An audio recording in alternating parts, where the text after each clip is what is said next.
Big Boss season 8లో Sonia and Nikhil, Prithviraj వీళ్ళ మధ్య బాండింగ్ నెక్స్ట్ లెవెల్ అని చెప్పుకోవచ్చు. ఎప్పుడైతే సోనియా ఆకుల ఎలిమినేట్ అయ్యారో దాని తర్వాత నిఖిల్ మరియు పృథ్వీరాజ్ ఆడడం మొదలయ్యింది. పైపెచ్చు నిఖిల్ యష్మితో క్లోజ్ అవ్వడం జరిగింది. At the same time Prithviraj కూడా విష్ణుప్రియ భీమ్నేనితో క్లోజ్గా ఉండడం జరిగింది. ఇదంతా ఎప్పుడు జరిగిందంటే సోనియా ఆకుల ఎలిమినేట్ అయిన తర్వాత.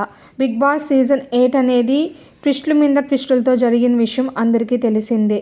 రీ ఎంట్రీ ఇచ్చి తన నామినేషన్ పాయింట్లో నిఖిల్ని ఏకిపారేసింది సోనియా ఆకుల్.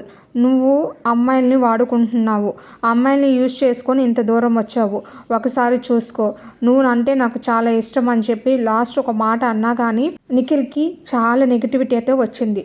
సో ఆ నిమిషము గౌతమ్ని తనకు బూస్టింగ్ ఇచ్చి సో ఏం కాదు అవన్నీ పట్టించుకోవద్దని చెప్పడం జరిగింది. ఇదంతా పక్కన పెడితే Bigg Boss season 8 winning trophy దగ్గర కూడా నిఖిల్, పృథ్వీ అండ్ సోనియా వీళ్ళిద్దరు బాండింగ్ బాగానే ఉండింది. కానీ దీనివల్ల సోనియా ఆకుల చాలా నెగిటివిటీని అయితే బయట ఎదుర్కోవడం జరిగింది. పెళ్ళికి హాజరు కాకపోవడంతో నిఖిల్ సోనియా ఆకులకి మరియు నిఖిల్కి మధ్య ఏదో బెడ్స్ కొట్టిందని చెప్పి సామాజిక మాధ్యమాలలో దుమారం రేపింది. అట్ ద సేమ్ టైం ఇప్పుడు బీబీ వస్తం ప్రోగ్రాంలో మీరు ఏమనుకుంటారా అనుకోండి, ఇంకా నెగిటివిటీని స్ప్రెడ్ చేయాలనుకుంటే చేసుకోండి, కానీ నిఖిల్, పృథ్వీ అండ్ నా మధ్య బాండింగు నెక్స్ట్ లెవెల్. సో మీరు దాన్ని ఎప్పటికీ ఏమీ చేయలేరు.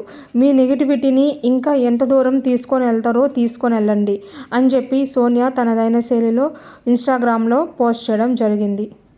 సో గైస్, మీ ఒపీనియన్ ఏందో వీళ్ళ బాండింగ్ విషయంలో comment below. Thanks for watching my channel.